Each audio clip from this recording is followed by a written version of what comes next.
பெரியவா திருவடிகளே சரணம்.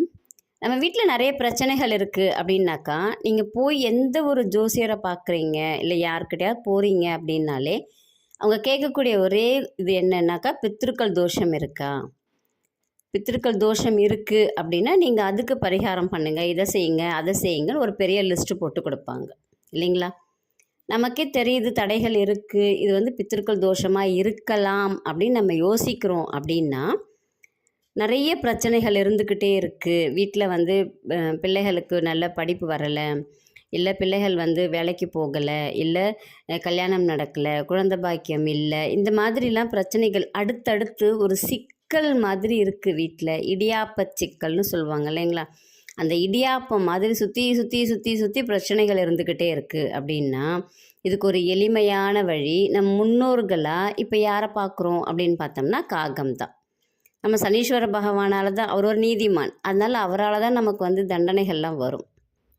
அப்போது நம்ம என்ன பண்ணணும்? அவங்களுக்கு பிரீத்தி பண்ணணும்.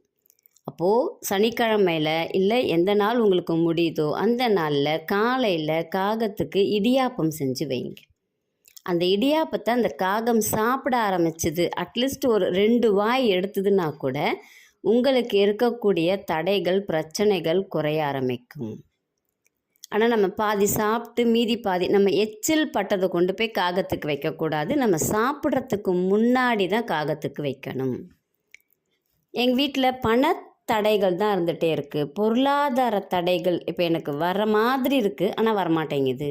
கொடுக்குறேன்னு சொல்கிறாங்க, கொடுக்கவே மாட்டேங்கிறாங்க. இந்த மாதிரி எனக்கு வரமாட்டேங்குது, பொருளாதாரத்தில் எனக்கு முன்னேற்றம் வேணும் அப்படின்னு நினைக்கிறோம் அப்படின்னா, சின்ன சின்னதாக ஜிலேபி இருக்கும் இல்லைங்களா?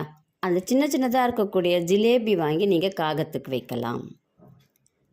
உங்களால் என்றைக்கெல்லாம் முடியுமோ அன்றைக்கி வைங்க. சனிக்கிழமை தான் செய்யணும் அப்படிங்கிறதில்ல, இன்றைக்கி தான் செய்யணும் அப்படிங்கிறதில்ல. உங்களுக்கு என்றைக்கு முடியுமோ, எத்தனை நாள் முடியுமோ, இப்போ வாரத்தில் 2 நாள் செய்ய முடியும்னா ஒரு வாரத்தில் 2 நாள் செய்யுங்க. எனக்கு வந்து பணம் வர்றதுக்குரிய வாய்ப்பே கிடைக்க மாட்டேங்குது, எனக்கு பணம் சம்பாதிக்கணும்னு ஆசை இருக்குது, வேலைக்கு போகணும்னு ஆசை இருக்குது, ஆனால் எனக்கு அதுக்குரிய வாய்ப்பே எனக்கு கிடைக்க மாட்டேங்குது, நான் வாழ்க்கையில் முன்னேறணும்னு நினைக்கிறேன் ஆனால் என்னால் முடியலை அப்படின்னு நினைக்கிறோம் அப்படின்னா, அதே காகத்துக்கு உலர்ந்த திராட்சை வச்சு பாருங்கள். 6 எண்ணிக்கையில் உலர்ந்த திராட்சை காலையில் வச்சு பாருங்கள். கண்டிப்பாக நமக்கு இருக்கக்கூடிய தோஷங்கள் விலகி நம்மால் வந்து வாழ்க்கையில் ஜெயிக்க முடியும். இப்போது நம்ம கூட இருக்கிறாங்க அம்மா அப்பா தாத்தா பாட்டிலாம், ஆனால் அவங்கள கொண்டு போய் நீங்கள் அநாத ஆசிரமத்தில் விட்டுட்டு இந்த மாதிரி பரிகாரங்கள் செஞ்சோம் அப்படின்னா கண்டிப்பாக அது பலிக்காது. அவங்க எல்லாரையுமே நம்ம கூட வச்சு காப்பாற்ற வேண்டியது நம்மளுடைய கடமை. நம்ம செய்ய தவறிட்டோம், அவங்க நம்ம கூட இல்லை இப்போது அப்படிங்கிறச்ச தான் நம்ம இதெல்லாம் செய்ய முடியும். இது கொஞ்சம் எளிமையான வழி தான்.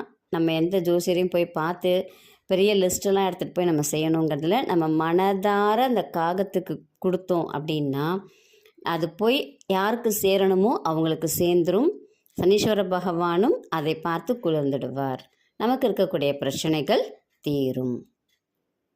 இன்றைக்கி யாரெல்லாம் பிறந்த நாள் கொண்டாடுறாங்களோ அவங்களுக்கும், திருமண நாள் கொண்டாடுறாங்களோ அவங்களுக்கும் நம்மளுடைய சேனல் மூலமாக வாழ்த்துக்களை தெரிவித்துக் கொள்கிறோம். நன்றி, வணக்கம்.